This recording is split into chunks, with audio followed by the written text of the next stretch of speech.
Hello students, welcome to एकेडजा। इस video में हम लोग dy by D X as a rate measure कैसे होता है इस कॉन्सेप्ट को समझेंगे और इस पे कुछ इंपॉर्टेंट क्वेश्चंस देखेंगे। तो सबसे पहले ये रेट मेजर क्या है, इसको अगर समझते हैं तो derivative as a rate of change, इसे हम कैसे देखते हैं। मान लीजिए मेरे पास एक फंक्शन है y equals to F of T, मतलब y एक फंक्शन है टाइम के रिस्पेक्ट में। तो मैं ये कह सकता हूं कि स्मॉल चेंज इन टाइम, ठीक है, स्मॉल चेंज अगर टाइम में छोटा सा चेंज किया जाए, ठीक है, तो उसका करस्पॉन्डिंग चेंज वाई में होगा, छोटा सा वाई में भी चेंज होगा। स्मॉल चेंज इन टाइम को मैं डेल्टा टी कहता हूं, have a corresponding change delta Y in Y. बहुत ऑब्वियस बात है। अगर मान लीजिए कोई गाड़ी जा रही है या कोई भी गाड़ी ट्रैवल कर रही है, तो उसके डिस्टेंस में या फिर अगर आप टाइम को देखें तो अगर आपने थोड़ा सा चेंज किया टाइम में, तो थोड़े चेंज ऑफ टाइम में जो डिस्टेंस होगा वो भी कुछ ना कुछ कवर किया होगा, तो वो भी थोड़ा सा चेंज हुआ होगा, तो उसे हम लोग डेल्टा वाई कह रहे हैं। तो बहुत ऑब्वियस सी बात है कि अगर मेरे पास y is a function of t है, तो अगर टाइम में थोड़ा बहुत मैंने चेंज किया है, जैसे मैं डेल्टा t कहता हूं, तो उसके रिस्पेक्ट में या उसके करस्पॉन्डिंग आपका y भी चेंज हुआ होगा, जिसे मैं डेल्टा y कहता हूं। तो एवरेज रेट ऑफ चेंज जो होगा, एवरेज रेट ऑफ चेंज जो होगा, रेट हमारे दिमाग में ऐसा बैठा होता है कि रेट है, इसका मतलब टाइम के रिस्पेक्ट में हो रहा होगा।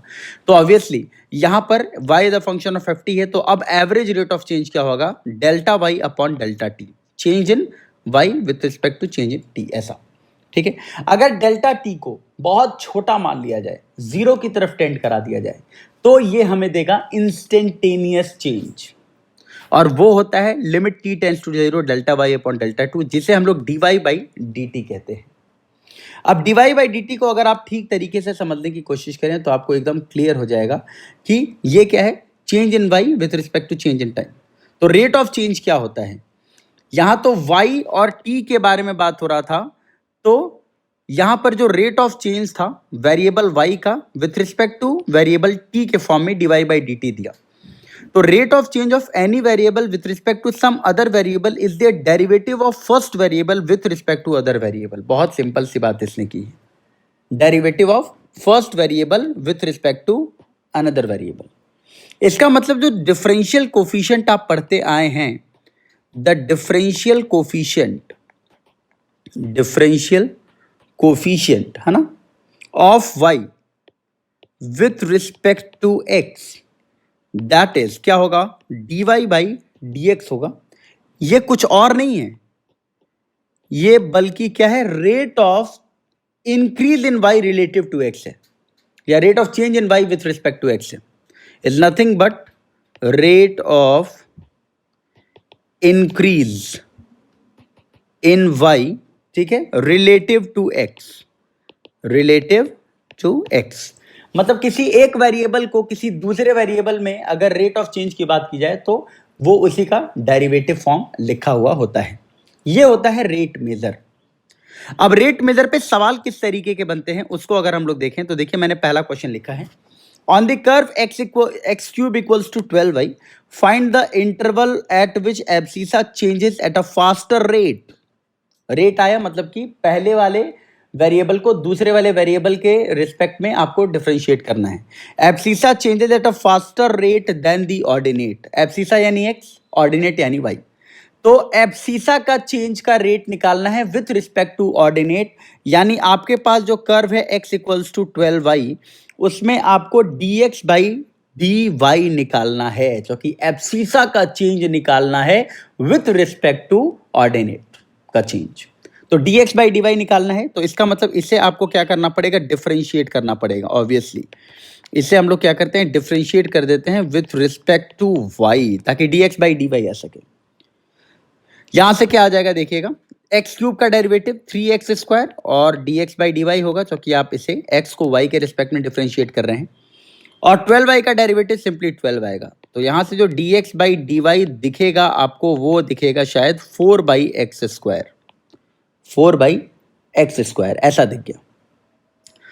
अब आपसे कहा गया है कि एब्सिसा का चेंज जो होगा ऑर्डिनेट के रिस्पेक्ट में वो फास्टर होना चाहिए। इसका मतलब क्या हुआ, ये जो लैंग्वेज क्वेश्चन का लिखा हुआ है, ये abscissa changes at a faster rate than the ordinate, ये तभी हो पाएगा जब dx बाई dy का जो मॉडुलस है वो 1 से बड़ा हो, तभी हम कह सकते हैं कि एब्सिसा का चेंज जो है वो ऑर्डिनेट के चेंज से ज़्यादा होगा। 0 से 1 के बीच में अगर होगा तब तो डिनोमिनेटर हावी हो जाएगा न्यूमरेटर पे, लेकिन dx by dy greater than 1 होगा तब आप कहेंगे कि हाँ भाई एब्सिसा का जो चेंज है वो ज़्यादा है एज कंपेयर टू ऑर्डिनेट। अब mod of dx by dy greater than 1 है, इसका मतलब यहाँ से आप क्या कैलकुलेशन कर सकते हैं, यहाँ से आप कैलकुलेशन कर सकते हैं कि आपके पास ये जो फंक्शन आ गया ना, ये dx बाई dy, उसका जो मॉडुलस है mod of 4/x² that is greater then 1। अब बहुत सिंपल सी बात है, 4/x² पहले से ही पॉजिटिव है तो उसको मॉड में रखने की तो कोई आवश्यकता है ही नहीं।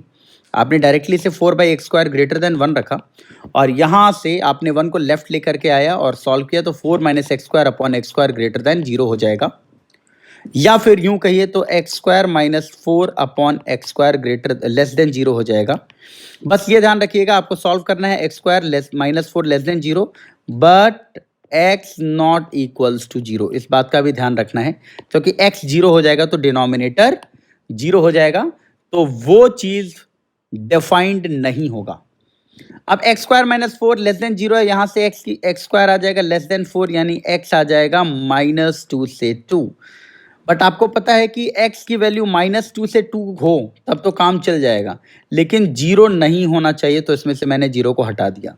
मतलब अगर आपको ये बताना है कि what is the interval of x for which change in abscissa is greater than change in ordinate, then the answer will be -2 से 2 और उसमें से 0 हटा दीजिए। इस इंटरवल में एब्सिसा का जो चेंज होगा एट अ फास्टर रेट होगा देन ऑर्डिनेट। आइए एक और प्रॉब्लम करते हैं। प्रॉब्लम है if r is the radius, s is the surface area and v is the volume of a spherical bubble, prove that dv by ds is directly proportional to r यानी radius. सबको पता है कि जो volume होता है किसी भी स्फेयर का वो 4/3 पाई r क्यूब होता है।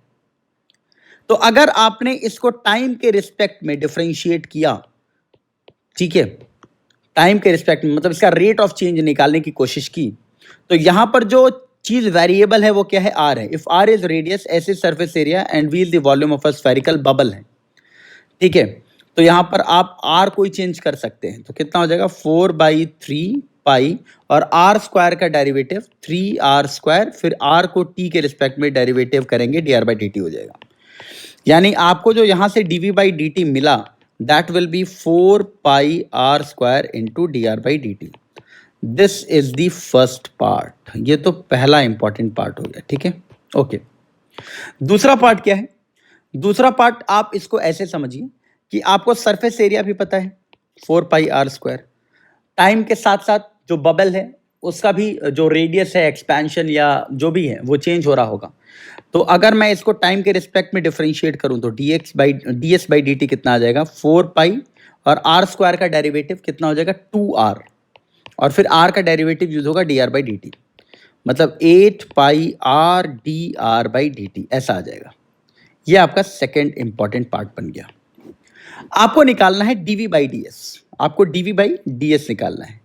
तो dv/ds देख करके तो यही फील आ रहा होगा कि फर्स्ट इक्वेशन और सेकंड इक्वेशन को अगर मैं डिवाइड कर दूं तो dv/ds आ जाएगा, क्योंकि dv/ds है क्या एक्चुअल में, dv/dt और ds/dt का रेशियो है।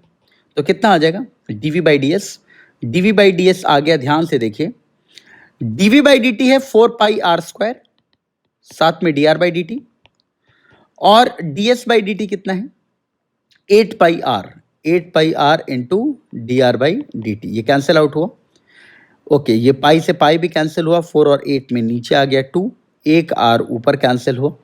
इसका मतलब आप ध्यान से देखिए, आपको जो dv/ds मिला है that is equals to r/2, which implies कि dv जो ds है वो r के डायरेक्टली प्रोपोर्शनल है, और यही हमें प्रूफ करना था। वी हैव प्रूव्ड कि dv/ds change in volume with respect to change in surface area of the spherical bubble is directly proportional to the radius of the sphere. I hope आपको समझ में आया होगा कि रेट ऑफ चेंज क्या होता है। कहने वाली बात है लेकिन वो सिंपली क्या है, डेरिवेटिव है। फर्स्ट वेरिएबल का with respect to second variable. Thank you.